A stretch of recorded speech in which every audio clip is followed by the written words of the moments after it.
The deafening roar of 60,000 fans fills the massive Texas arena like a sudden thunderstorm breaking over the plains.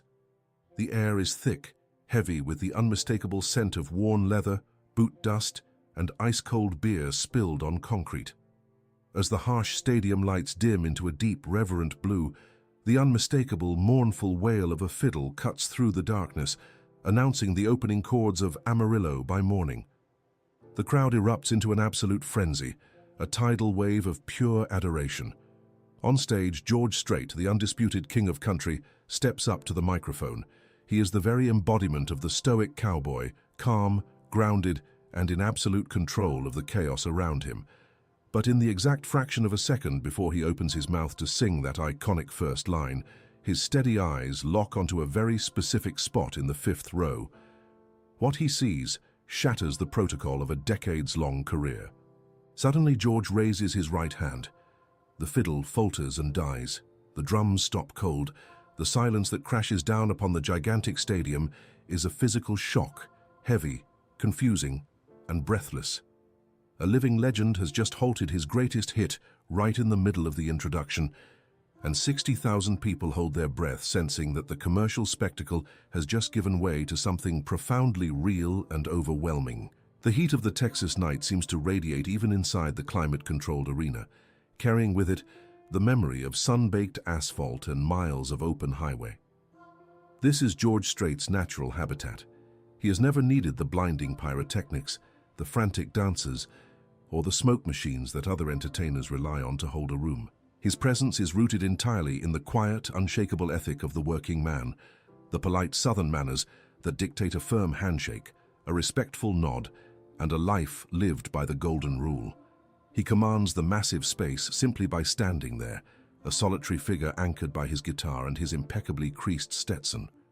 Behind the scenes, the show business machine operates with the ruthless precision of a Swiss watch. Cameras glide silently along heavy steel cables. Producers wearing black headsets frantically coordinate complex lighting cues, and the VIP crowd in the front rows clinks expensive drinks, oblivious to the monumental machinery working to keep them entertained. Everything is timed to the millisecond, everything is perfect. But down in the fifth row, surrounded by a sea of restless, impatient younger spectators who paid a premium to drink and dance, the perfection of the evening is entirely lost on an 82-year-old man named Arthur. Arthur does not fit in this polished, high-energy environment. He sits in a battered wheelchair, his frail frame swallowed by a faded olive-green army veteran cap that has seen better decades. While the crowd around him sways and shouts, Arthur is locked in a desperate, agonizing physical struggle. His thin, bruised arms are trembling violently. His knuckles are completely white, the veins standing out like blue cords against his paper-thin skin, as he uses every ounce of his fading strength to hold up a heavy, dark wood frame encased in thick glass. Inside that heavy glass frame rests a story of unimaginable heartbreak, and a promise that has haunted Arthur for 30 years. Pressed against the glass is a faded Polaroid photograph of a handsome young man in a crisp military uniform, his smile bright and full of a future that would never arrive. Beside the photograph, pinned carefully to a backdrop of dark velvet, is a Purple Heart medal, its gold edges catching the stray beams of the stage lights, gleaming with the heavy weight of ultimate sacrifice. And tucked just beneath the medal is a torn, water-stained paper ticket for a George Strait concert dated 1989. Arthur's breathing is shallow and ragged. The arthritis in his shoulders screams in protest. With every passing second, he keeps the frame elevated above his chest. He had traveled hundreds of miles to be here, enduring hours of agonizing pain in a cramped van, navigating the overwhelming crowds and the suffocating noise, all for this single fleeting moment. He is not jumping. He is not singing along. He is holding a silent, desperate vigil in the middle of a screaming madhouse. And his silent grief is beginning to deeply annoy the people sitting around him. The conflict ignites when Arthur's profound, quiet tribute collides with the cold, unforgiving logistics of a modern mega-event. The VIP fans directly behind Arthur, dressed in designer boots and expensive Western shirts, begin to shift uncomfortably, leaning over and whispering angrily to one another. The heavy wooden frame is blocking their perfect, expensive view of the stage. They did not pay thousands of dollars to stare at a depressing memorial. They paid to see the king of country music. The complaints ripple outward, catching the attention of the arena staff. Down the carpeted aisle, a venue security guard approaches with heavy, hurried steps. The guard is a large man dressed in a tight black polo shirt, his face hardened by years of dealing with unruly drunks and overly aggressive fans. He is trained to maintain order, to keep the aisles clear and to ensure that no one's view is obstructed. He operates strictly by the rules of the venue, completely blind to the sacred nature of what Arthur is holding. The guard stops at the edge of the fifth row, his brow furrowed in irritation. He leans over the velvet rope and gestures brusquely at Arthur, his hand slicing through the air in a harsh downward motion. Arthur sees the guard and his heart drops into his stomach. He tries to explain. His dry lips move frantically, his voice cracking as he attempts to tell the man about his son, about the ticket, about the 30-year wait. But his frail, shaking voice is completely swallowed by the gigantic million-dollar speaker arrays hanging from the ceiling and the deafening screams of the crowd around him. The guard shakes his head, his face turning red with impatience.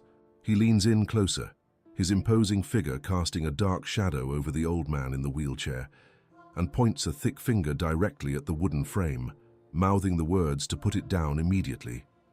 The people in the surrounding seats, initially just annoyed, now begin to shoot glares of outright hostility at the commotion. The vibe of the concert is being ruined by this stubborn old man. They want the music. They want the party.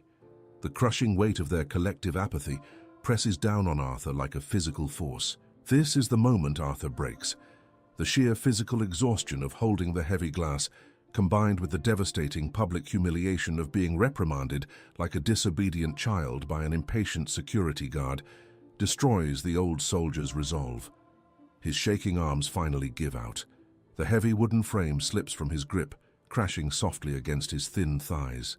He stares down at the faded Polaroid of his son, his vision blurring. A single hot tear escapes his weathered eyes, tracing a slow path down the deep crevices of his cheek. He feels an overwhelming, suffocating sense of failure. He had promised his boy. He had looked at that folded flag 30 years ago and sworn on his own soul that he would bring that ticket to the arena, that they would hear the music together. And now, after surviving wars, after surviving the loss of his only child, he is being silenced and pushed aside by the cold bureaucracy of a world that moves on much too fast. The weight of being forgotten, of seeing his son's memory treated as a nuisance, crushes his spirit completely. He bows his head in the chaotic darkness, surrendering to the bitter reality that nobody cares. If you believe that our veterans and their sacred stories deserve the highest respect in the world, subscribe to the channel right now and see how a true legend makes things right. Up on the massive stage, elevated above the sea of cowboy hats and glowing cell phone screens, George Strait stands in the eye of the hurricane. The stage lights are blinding, casting long, dramatic shadows across the wooden floorboards. The smell of hot electrical equipment and ozone mixes with the faint scent of his own cologne. From this vantage point, George sees everything. The stage affords him a sweeping, omniscient view of the human tapestry unfolding beneath him.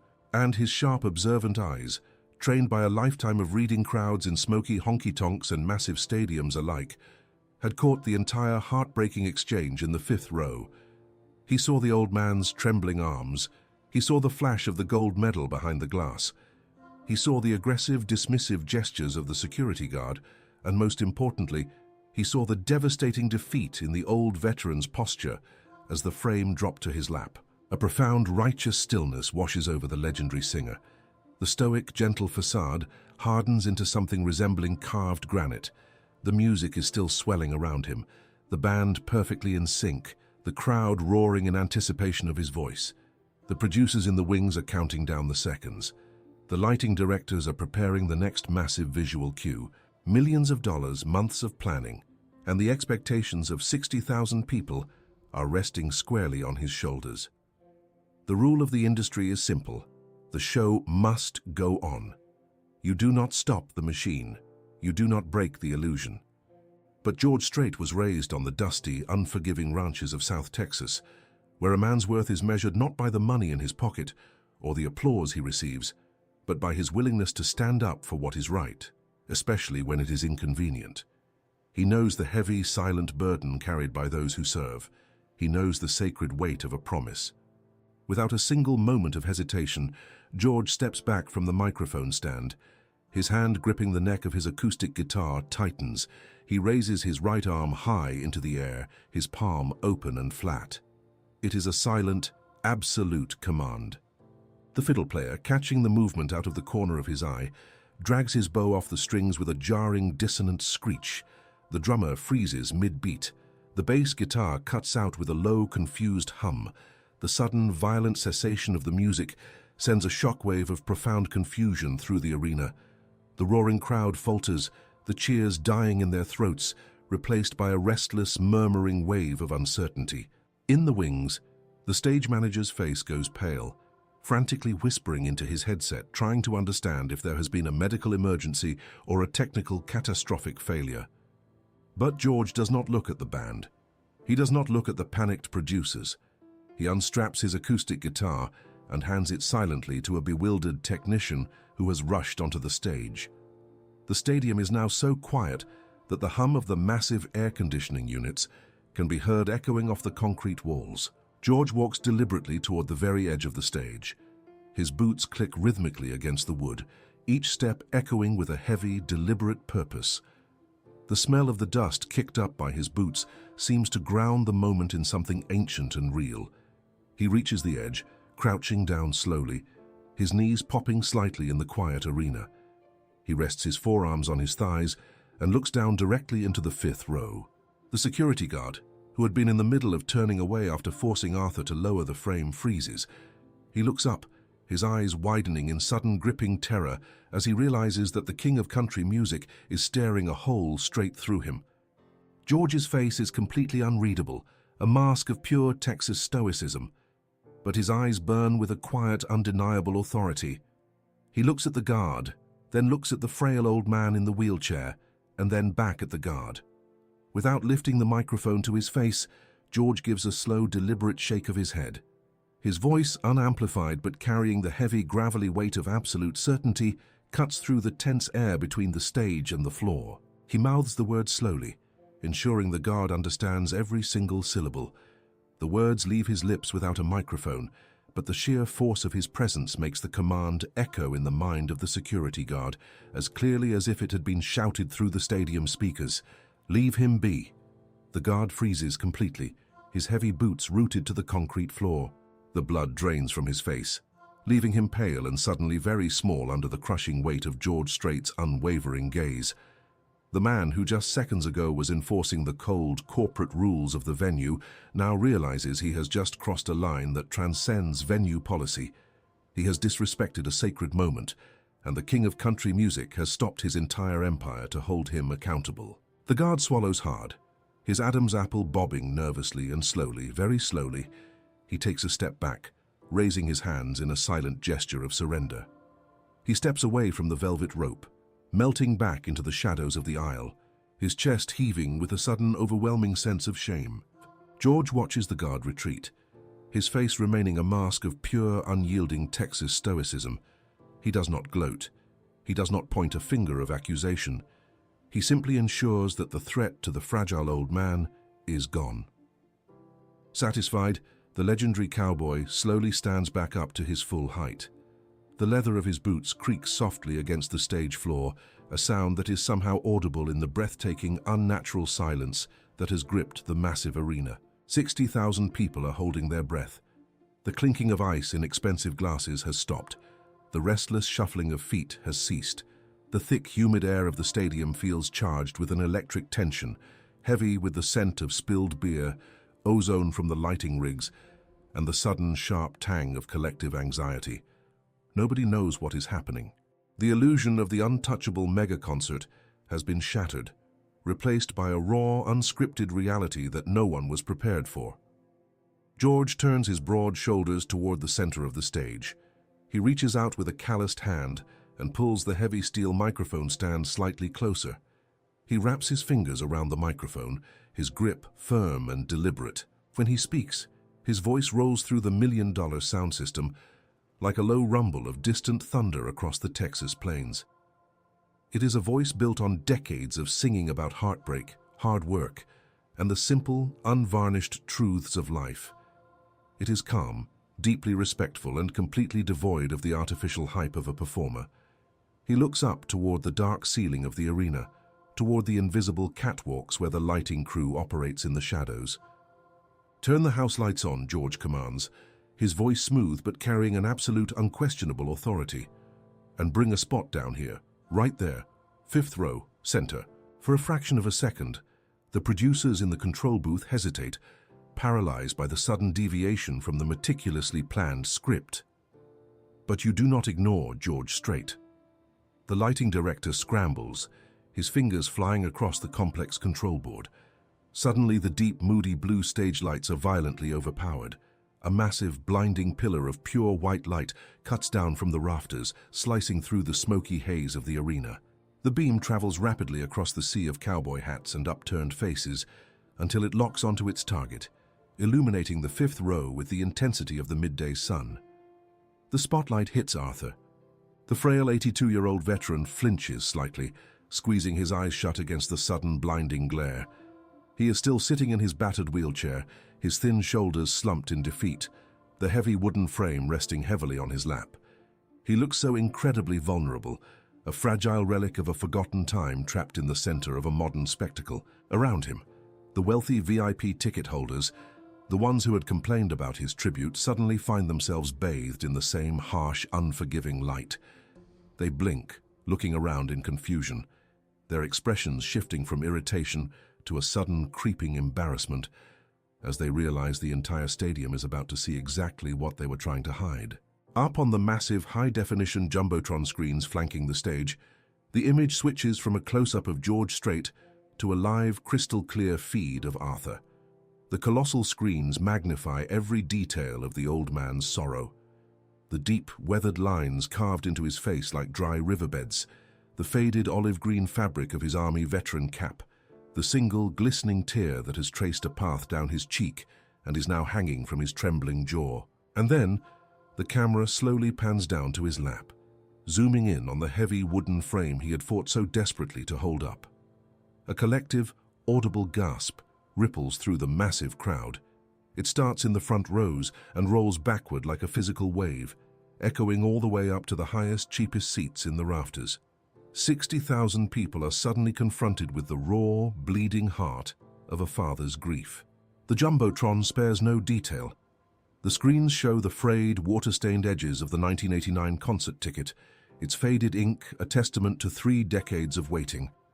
They show the heavy, gold-rimmed Purple Heart medal resting on the dark velvet, a silent scream of ultimate sacrifice and shattered dreams.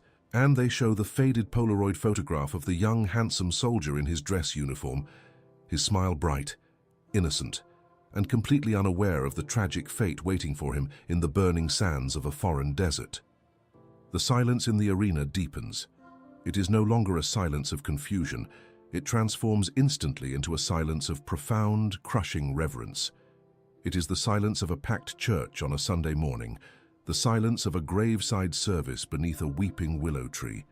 The wealthy VIPs surrounding Arthur, the ones in their pristine designer boots and expensive Western shirts, slowly lower their heads. The irritation that had fueled their complaints vanishes, replaced by a suffocating wave of guilt. They had been annoyed by a piece of wood blocking their view, completely blind to the fact that they were sitting in the presence of a man carrying the unbearable weight of a lost son. On the stage, George Strait does not move. He stands tall, his eyes locked on the old man in the wheelchair. He reaches into his pocket and pulls out a crisp white handkerchief, wiping a bead of sweat from his brow. He looks over his shoulder at his stage manager, a burly, bearded Texan named Mac, who has been with him for 20 years. Mac is standing in the wings, his eyes wide, waiting for a signal. George points to his own microphone, then points down to the 5th row. "Bring him a mic, Mac," George says quietly, his voice carrying over the speakers. "And take your time." Mac nods immediately. He grabs a spare wireless microphone from the technician's table and quickly descends the metal stairs leading off the stage. He walks down the carpeted aisle with purposeful strides. As Mac approaches the 5th row, a remarkable thing happens. The VIP crowd, The people who had previously grumbled and complained actively part ways. They step back, pressing themselves against their seats, clearing a wide, respectful path for the stage manager. A few of the men instinctively reach up and pull their expensive cowboy hats from their heads, holding them against their chests. The atmosphere has shifted entirely. The concert has ceased to exist. The arena has become a sanctuary. Mac reaches Arthur. He crouches down beside the wheelchair, his large frame blocking the harsh glare of the spotlight, just enough to give the old man a moment of comfort. Mac offers a gentle, reassuring smile, his eyes shining with unshed tears. He gently places the heavy wireless microphone into Arthur's trembling, bruised hands. Arthur looks at the piece of equipment, completely overwhelmed, his chest rising and falling with shallow, panicked breaths. He looks up at Mac, his eyes silently pleading for an explanation. Mac just nods toward the stage, offering a silent word of encouragement before stepping back into the shadows. Arthur slowly turns his head toward the stage. Through the blinding haze of the spotlight, he can see the silhouette of the man he has listened to for decades. George Strait is standing at the edge of the stage, leaning slightly forward, his posture radiating nothing but patience and deep, abiding respect. "Sir?" George's voice fills the stadium, warm, steady, and incredibly gentle. It is the voice of a neighbor leaning over a fence on a quiet Sunday afternoon. "Sir, I saw what you were holding up down there. I saw the struggle you were having, and I want to apologize for how you were just treated in my house. That is not how we do things here." Arthur's hands shake violently around the microphone. He tries to speak, but only a dry, raspy wheeze escapes his throat. He clears his throat, the sound echoing loudly through the massive speakers, causing a brief squeal of feedback that makes him flinch. He is terrified. He is a simple man, a retired mechanic who spent his life fixing tractors and baling hay on a dusty patch of land outside of Abilene. He has never spoken in front of more than 20 people in his entire life, let alone 60,000 strangers staring at him in dead silence. "Take your time, partner," George says softly, recognizing the old man's terror. "We ain't in no rush. The music can wait. If it's not too much to ask, and only if you want to, could you share with us who that fine-looking young man in the photograph is?" Arthur looks down at the heavy wooden frame resting on his lap. He stares at the faded Polaroid of his son. The fear slowly drains from his frail body, replaced by a sudden fierce surge of paternal pride. This is his boy. This is his Billy. He has carried the memory of this boy in the quiet, agonizing solitude of his own heart for 30 years. He has visited the quiet cemetery on the edge of town every Sunday, pulling weeds from the headstone, talking to the dirt, smelling the impending Texas rain, and wishing with every fiber of his being that he could hear his son's laugh just one more time. Now, the entire world is listening. Now Billy has a voice. Arthur slowly raises the microphone to his trembling lips. When he speaks, his voice is fragile, cracked with age and sorrow, but it carries a raw, devastating honesty that cuts straight through the soul of every person in the arena. "His name is Billy," Arthur says, his voice echoing into the vast darkness of the stadium. "He's my son, my only boy." A heavy, collective breath shudders through the crowd. In the upper sections, people begin to wipe their eyes. The silence is so absolute that the faint hum of the stage amplifiers sounds like a roaring engine. "Billy loved your music, Mr. Strait," Arthur continues, his voice gaining a tiny fraction of strength as the memories flood his mind. "He loved it more than anything. We used to drive around in my old beat-up Chevy truck, the one with the rusted-out floorboards and the smell of old leather and gasoline. We'd roll the windows all the way down, letting that hot summer wind hit our faces, and we'd play your cassette tapes until the ribbon wore out and snapped. He knew every word to every song you ever sang. He used to say that your voice sounded like home." Up on the stage, George Strait closes his eyes for a brief moment, absorbing the weight of the old man's words. He slowly reaches up and grips the brim of his pristine white Stetson hat. With a slow, deliberate motion, he pulls the hat from his head and presses it firmly against his chest, right over his heart. It is the ultimate sign of respect from a cowboy, a silent surrender of his own ego to the profound grief of the man speaking. Arthur takes a deep, shaky breath, his thumb gently tracing the edge of the heavy wooden frame. "When Billy turned 18, he enlisted in the army," Arthur says, his voice trembling violently now, the tears flowing freely down his wrinkled cheeks. He wanted to serve his country. He believed in doing the right thing, standing up for folks who couldn't stand up for themselves. I was so proud of him, Mr. Strait. I was so damn proud. With his very first paycheck from basic training, he bought 2 tickets to see you play in San Antonio. It was 1989. He called me on a payphone, so excited he could barely breathe. He said, "Dad, I got 'em, front row seats. We're gonna go see the King together." Arthur stops, his chest heaving as a sob tears its way up his throat. He closes his eyes, fighting a desperate battle against the overwhelming tide of grief that has defined his entire existence. The crowd waits in agonizing, respectful silence. Grown men, tough, calloused ranchers with dirt under their fingernails, are openly weeping, the tears catching in their thick beards. Women are holding their hands over their mouths, leaning their heads against their husbands' shoulders. The venue's security guard, the one who had tried to force Arthur to lower the frame, is standing in the shadows of the aisle, his face buried in his hands, his broad shoulders shaking with silent, uncontrollable sobs. He is completely broken by the realization of what he had almost destroyed. "But we never made it to that show," Arthur whispers, his voice dropping to a heartbreakingly low register that forces the entire stadium to strain to hear him. A few weeks before the concert, his unit was deployed. Operation Desert Storm. He came home to pack his duffel bag. We stood on the porch of the ranch, watching the sun go down, painting the sky all purple and gold. He hugged me tight, and he put this ticket right here in my hand. He looked me dead in the eye and said, "Hold on to this, Dad. Keep it safe. I promise you, when I get back, we're going to put on our best boots, and we're going to go hear him sing Amarillo by morning. Just you and me." Arthur's voice breaks completely, shattering into 1,000 pieces of unadulterated pain. He grips the microphone so tightly, his knuckles turn pure white. "He didn't come back, Mr. Strait," Arthur cries, the raw agony of his voice ripping through the massive speaker system, tearing at the heartstrings of every single person listening. 3 officers in dress uniforms pulled up to my dusty driveway in a black car. They handed me a folded flag and this Purple Heart. They told me my boy died a hero. They told me he saved 3 of his brothers before the shrapnel took him. But all I could think about was that he was just 20 years old. He was just a boy who loved country music and his old man, and he was gone. The stadium is completely paralyzed. There is no movement. There is no sound other than the muffled, echoing sounds of thousands of people weeping in the dark. The glitz, the glamour, the commercial machinery of the music industry has been entirely stripped away, leaving only the bare, bleeding essence of human connection. The VIPs in the front rows are holding on to each other, their expensive drinks forgotten on the concrete floor, their privilege completely dissolved by the sheer magnitude of Arthur's loss.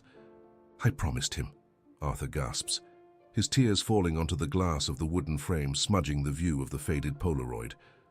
"I swore to him on that porch that I would keep the ticket safe. I swore that one day I would bring it here. I would bring his medal and his picture, and I would hold it up high so he could finally hear you sing. I've been trying for 30 years, Mr. Strait. My body is failing me. The arthritis is eating my bones. My heart is tired. I knew this was my last chance. I just wanted to keep my promise to my boy. I just wanted him to hear the music. I didn't mean to cause no trouble. I just wanted to keep my promise." Arthur lowers the microphone slowly, his trembling hands resting it gently on top of the glass frame. He bows his head, his frail body shaking with exhaustion and release. He has finally told the story.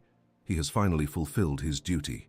The crushing weight of 30 years of solitary mourning has been lifted from his shoulders, shared now with 60,000 strangers who have become, in this sacred moment, his family. Up on the stage, George Strait stands completely still. The man known for his unshakable composure, the stoic pillar of Texas strength, is crying. A single thick tear escapes his eye, rolling slowly down his weathered cheek, catching the bright glare of the spotlight. He does not wipe it away. He lets it fall, a silent tribute to the young soldier who never got to use his ticket. He looks down at the old man in the wheelchair, his heart aching with a profound, overwhelming sense of humility. George realizes in this moment that his entire career, the millions of records sold, the countless awards, the sold-out stadiums, pale in comparison to the sacred duty he has just been called to perform. He is not just an entertainer tonight. He is a conduit for a father's love. He is the keeper of a fallen soldier's final wish. He slowly lifts his own microphone back to his mouth. He takes a deep, steadying breath, his chest expanding under his crisp western shirt. He looks out over the massive sea of weeping fans, his eyes burning with a fierce, protective fire. "Ladies and gentlemen," George says, his voice thick with emotion, vibrating with a deep, resonant power that seems to shake the very foundations of the arena. "I have played a lot of shows in my life. I have sung a lot of songs. But I have never, in all my years, been as honored as I am right now to stand in the presence of this man and the memory of his son." George turns his gaze back down to Arthur. He steps closer to the edge of the stage, closing the distance as much as physically possible. "Arthur," George says, using the old man's name with a deep, personal reverence, "you didn't cause any trouble tonight. You brought honor to this building. You brought truth to this stage.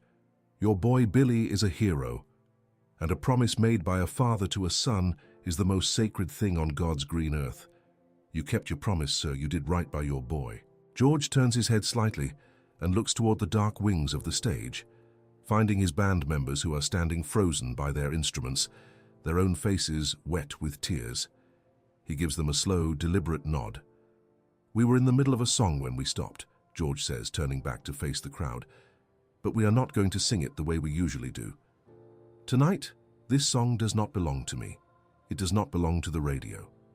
Tonight, this song belongs to Billy." George points his microphone toward the ceiling of the arena, his voice rising in volume, commanding the attention of every single soul in the building.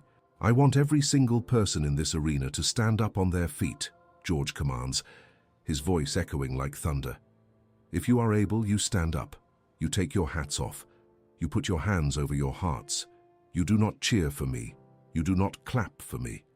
You stand in absolute silence and you pay your respects to a young man who gave his tomorrow so we could have our today. You stand up for Billy." The response is instantaneous and overwhelming. 60,000 people rise to their feet as one single unified entity.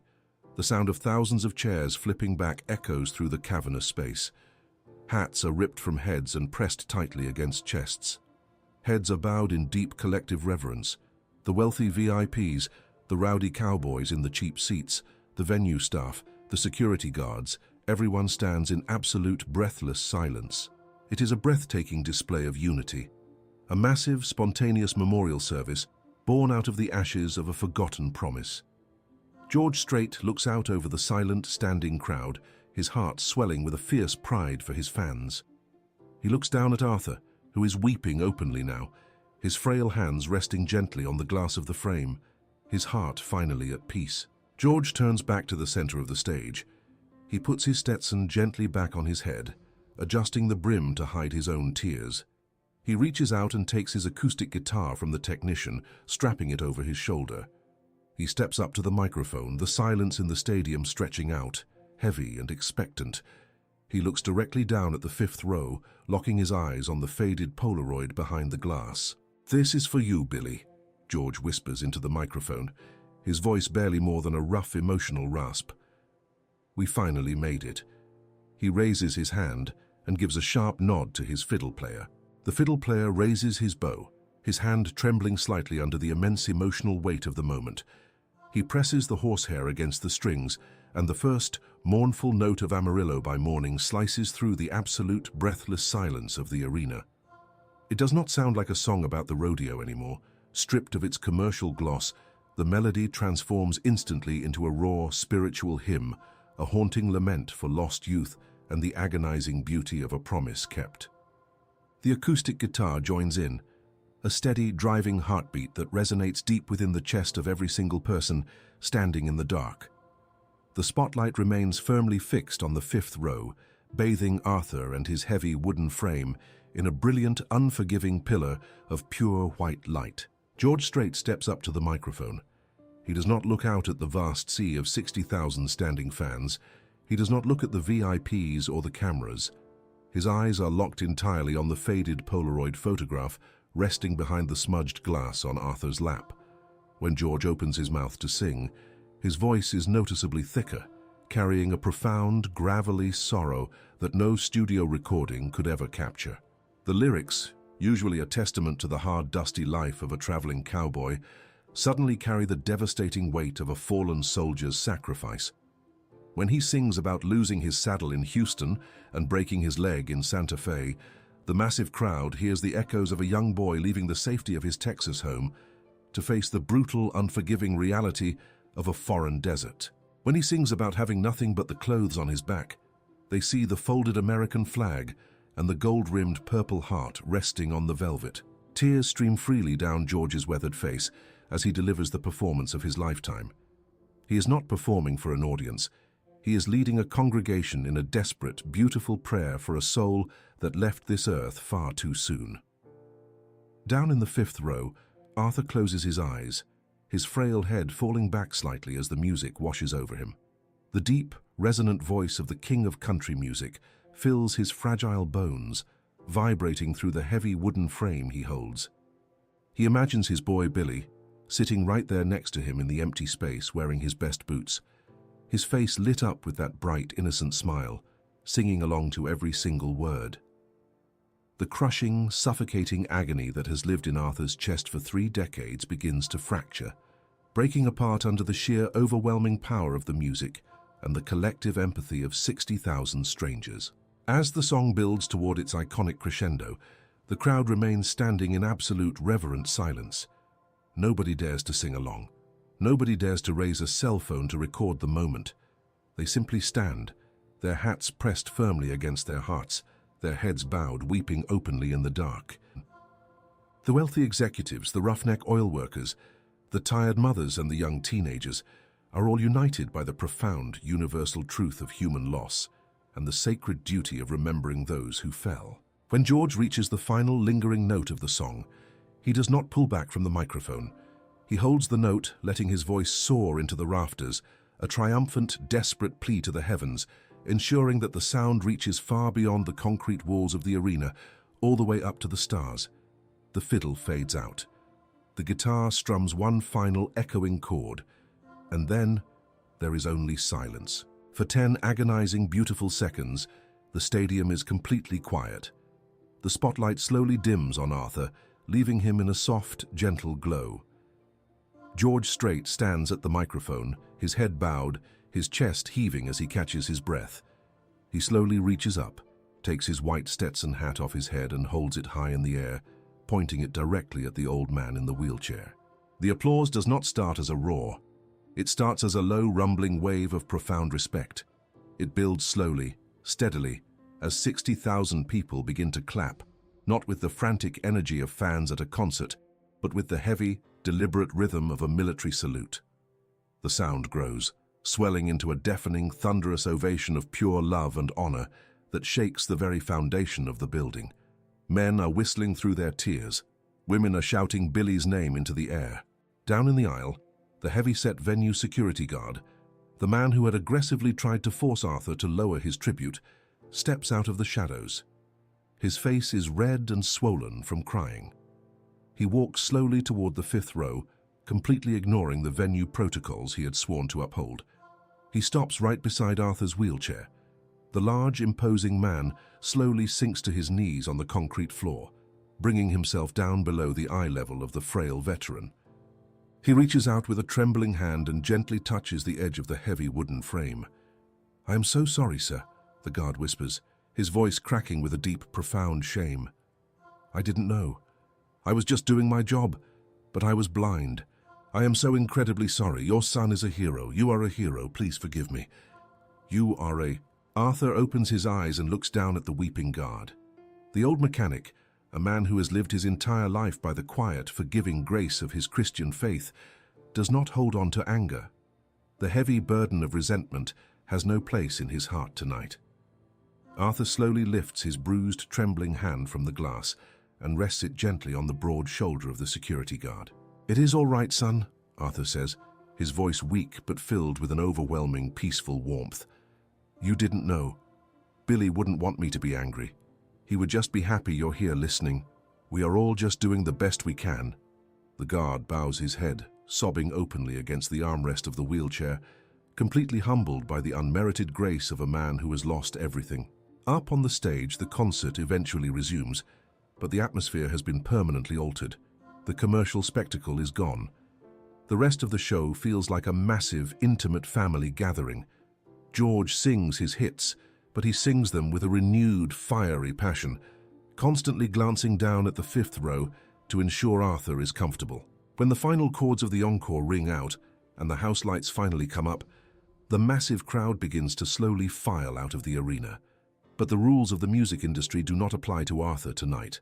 Before the old man can even attempt to maneuver his wheelchair toward the crowded exits, Mac, the burly stage manager, is by his side. "Mr. Strait would like a word with you, sir," Mac says respectfully, placing his large hands gently on the handles of the wheelchair. "If you don't mind coming with me." Mac guides Arthur away from the chaotic flow of the departing crowd, pushing the wheelchair through a set of heavy, guarded double doors and into the quiet, restricted labyrinth of the backstage area. The contrast is jarring. The deafening roar of the arena is replaced by the low hum of industrial air conditioners and the quiet, professional chatter of the road crew packing up heavy equipment cables. The smell of stale beer and sweat gives way to the scent of fresh coffee, expensive leather, and catered food.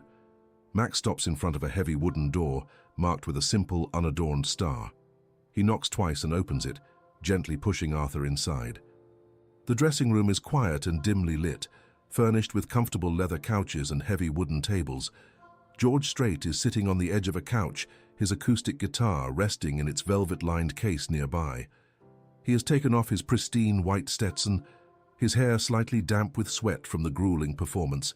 He is in the middle of pulling off his heavy leather boots, looking every bit like a tired, hard-working ranch hand at the end of a long day in the Texas sun. When Arthur enters, George immediately drops his boot. He stands up, ignoring the exhaustion in his own bones, and walks across the room. He does not offer a quick, celebrity handshake. He reaches out and gently takes both of Arthur's frail, trembling hands in his own calloused grip.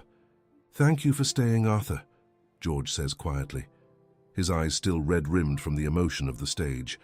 "I know it's late, and I know you must be dead tired, but I couldn't let you leave without shaking your hand properly." George guides the wheelchair to the center of the room, positioning Arthur comfortably near a low coffee table.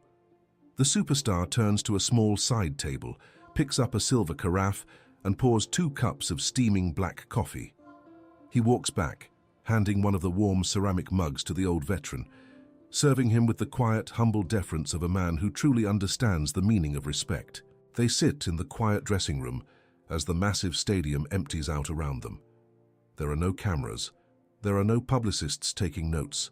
There is no press to document the good deed. It is just 2 men from Texas, sitting in the quiet aftermath of a miracle, sharing the bitter warmth of black coffee.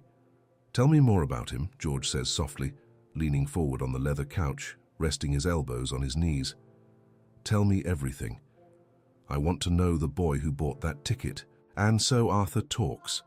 The exhaustion that had threatened to crush him earlier in the evening completely vanishes, replaced by a radiant, burning energy. He tells George about the small, dusty ranch outside of Amarillo. He describes the smell of the impending rain rolling across the dry plains, a smell that Billy used to love more than anything. He talks about the long afternoons they spent fishing in the muddy creeks, the way Billy would laugh when the catfish stole his bait. He talks about the boy's unwavering sense of duty, his deep, abiding faith in God, and the quiet, humble way he treated everyone he met. George sits and listens for over 2 hours. He does not interrupt. He does not check his watch. He absorbs every single detail, nodding slowly, his eyes reflecting the deep shared understanding of what it means to be a father, what it means to love a child, and what it means to live with the agonizing silence of their absence. "He was a good man, Arthur," George says finally, his voice thick with emotion as the old man finishes his stories. "He was the kind of man this country was built on, the kind of man who puts others before himself. You raised him right, and you honored him tonight in a way that he will never ever be forgotten." Arthur looks down at the heavy wooden frame resting on his lap. He touches the cold glass over the faded Polaroid. For the first time in 30 years, The crushing weight of the unfulfilled promise is gone. His soul feels light, washed clean by the tears and the music. "I can finally let him rest, Mr. Strait," Arthur whispers, a gentle, peaceful smile touching his wrinkled lips. "I can finally go home and let him rest." Months turn into years. The story of the night the king of country music stopped his biggest hit to honor a fallen soldier becomes a legendary whisper in the industry. It is not printed in tabloids or used in promotional materials. It is passed down quietly from fan to fan, a sacred testament to the true character of a man who refused to let his fame overshadow his humanity. Deep in the heart of Texas, inside the pristine, carefully curated halls of the official George Strait Museum, surrounded by walls covered in platinum records, glittering awards, and iconic pieces of country music history, there stands a single, quiet display case that draws more tears than any other exhibit. The tall glass case is illuminated by a soft, warm light. Inside, resting on a bed of dark, rich velvet, is a heavy, dark wood frame. Behind the smudged glass sits a faded Polaroid photograph of a handsome young soldier in a crisp military uniform, his bright smile frozen in time. Beside the photograph gleams a heavy, gold-rimmed Purple Heart medal, and tucked carefully beneath the medal is a torn, water-stained paper ticket for a 1989 George Strait concert. Below the frame, a small polished brass plaque reads simply, "In honoring the promise of a father, we honor the sacrifice of a son. Billy, you finally made it to the show." Arthur did not live to see the museum exhibit open. Just 4 months after the concert, as the harsh Texas summer gave way to the cool, gentle breezes of autumn, the old mechanic passed away peacefully in his sleep. He was sitting in his favorite rocking chair on the dusty porch of his ranch, a worn Bible resting on his lap. The sky was painted in brilliant strokes of purple and gold, the exact colors of the sunset on the evening his son had left for the desert. The neighbors who found him said there was a profound, unshakable smile on his face, and the faint, sweet smell of impending rain hung heavy in the air. He had crossed the river, his soul completely unburdened, walking into the eternal light to finally wrap his arms around his boy. The legacy of that night in the massive arena transcends the boundaries of music and entertainment. It stands as a towering, undeniable monument to the values that truly matter in a world that is moving far too fast. It is a reminder that the greatest men are not those who demand the spotlight, but those who are willing to step out of it, to shine a light on the broken-hearted. It is a testament to the fact that true royalty is not measured by the crown on a man's head or the platinum records on his wall, but by the calluses on his hands, the humility in his heart, and his unwavering willingness to stop the entire world just to wipe a tear from a stranger's eye. In the quiet, dusty corners of the Texas plains, where the wind whispers through the dry grass and the stars burn bright and clear in the massive open sky, the echo of that single, mournful fiddle note still lingers. It is a sound that carries the weight of a promise kept, the dignity of a sacrifice honored, and the beautiful, enduring truth that as long as there are men willing to stand up and demand respect for those who have fallen, no soldier and no father's love will ever truly be forgotten.